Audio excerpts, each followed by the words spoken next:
Hello everyone, Anne here, the little Frenchie in Big Texas. Welcome to my channel.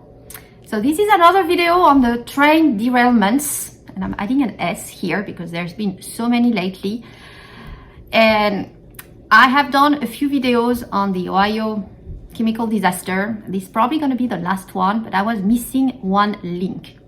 And I just got the link, so I wanted to share it with you. Now I finally understand why the chemical wastewater is traveling so far away up to Texas.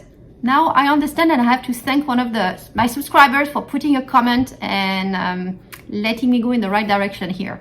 So I wanted to share that one with you, as well as discussing the number of incidents we've had lately, pretty much everywhere.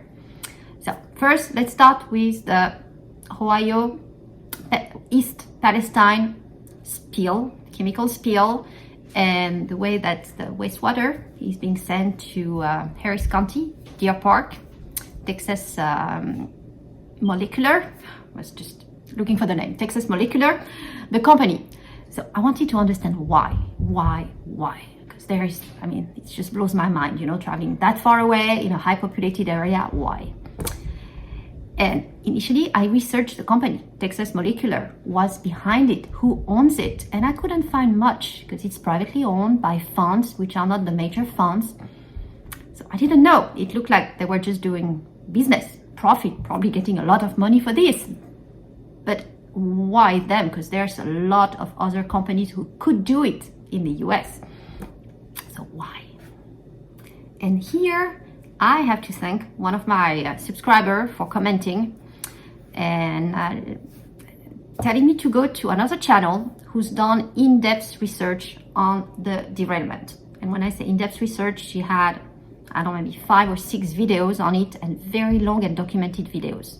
So I would definitely encourage you to head to Squirrel Tribe and check her out. So I will put the link in the description below, in particular to that one video. And what I learned through her is that the answer was not in the chemical company here doing the waste treatment. It was on where was these chemicals heading to? Who was the client, the final client, the train? Where was it going? Because it wasn't going far. It was almost there, 20 miles away, Pennsylvania. It was heading to a brand new plant for Shell. It's a plant that opened in November last year, and a huge plant right there on the Ohio River. So look at that picture. Shell begins operations at Polymers plant in Pennsylvania. The Pennsylvania facility is the first major polyethylene manufacturing complex in the Northeast United States and has a designed output of 1.6 million tons annually. It sits on 384 acres adjacent to the Ohio River. I hope they're not going to release too much waste into that river. But that was my missing link. So Shell, in case you didn't know, it's a Dutch, also British, I think half and half, Dutch-British petrochemical company, an oil and gas giant. And where's the oil and gas capital in the US? Here, right? Houston. That was my missing link. Why Deer Park in Harris County? Because when you look at Deer Park and you look for Shell, they have a huge complex at Deer Park. Huge. So my guess here is that it's not the first time they're going through Texas Molecular, because that's not the first time they had to treat chemical spills, waste. So that's probably a very well-known supplier they go to when they have issues, when they have waste. And here they had a train derail miles away from their plant, carrying chemicals to their plant. What did they do? They just called up the supplier saying, hey, we got an issue here in Ohio, can you handle it? And the other one probably said, sure, here's my price, can you pay? And that's how it happened. My guess, huh? I said, it's my guess, following what I heard on Squirrel Tribe channel, but that really was my missing link. So now that I found it, I understand the logic. She went way beyond this on her video. If you want to check, she went into the ownership of these companies, But here we're talking about major. Shell is a giant listed on the London Stock Exchange, and actually I think Amsterdam as well. It's owned by the major funds, so we all know their names. It's the same that owns half of the companies in the world, unfortunately. So, but yeah, check her out. Very interesting videos that go very deep on the issue, on we're being told and what's missing there. So now that I found my link, it's not that I'm happy, but at least now I understand the logic behind it. Now, let's talk about the other train derailments, because that was just one of them. And since then, in the last 5 weeks, we've had a lot of them. I mean, especially here in the US, it's insane. Around Valentine's Day, there were at least 3 of them, major train wrecks. And actually one right here in Houston, Montgomery County, an 18-wheeler just collided into a freight train. So the driver died. There was a major release of diesel from the truck, about 100 gallon, and 21 cars derailed. So they are saying there was no actual chemical spill, but they were full of chemicals. These ones supposedly were household chemicals heading to retail stores. So that's what I'm being told. But it was a big wreck with 21 rail cars full. There was another one as well in South Carolina. On that one, we haven't heard so much. There was no injuries and apparently no spill.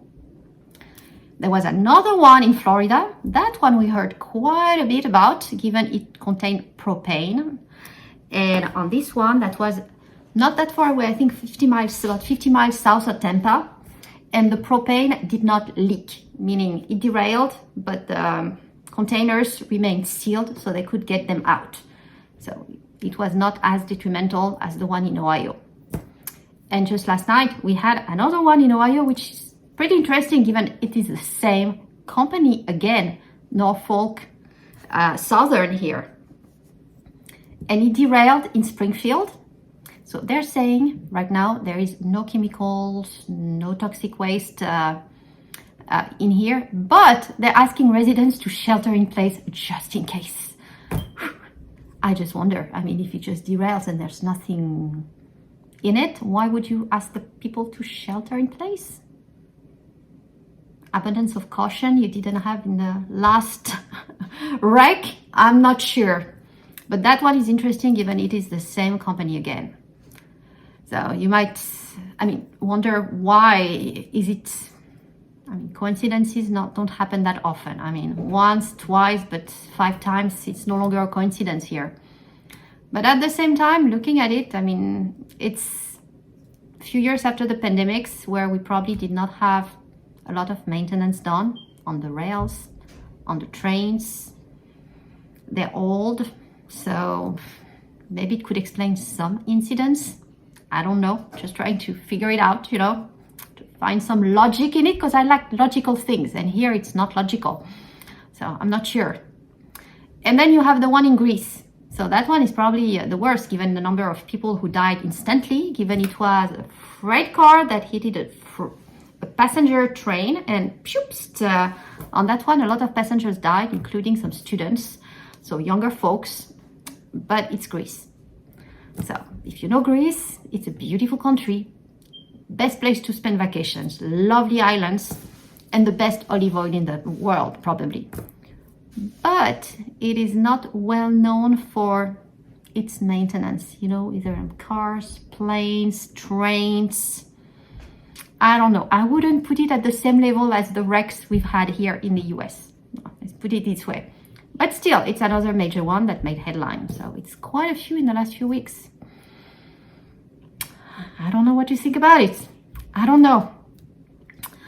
Let's just see how the next weeks are, whether we get some more. And if we do, then we really have to question. Who benefits from there? What's behind it? It just doesn't make sense otherwise. So I hope you found it interesting. Just wanted to share, given I found the connection. to Houston. I was happy to, well, not happy about what happening, but happy to have found the connection and understood why they were sending so much to Deer Park. So that is one. And wanted to hear your thoughts as well on all these train derailment.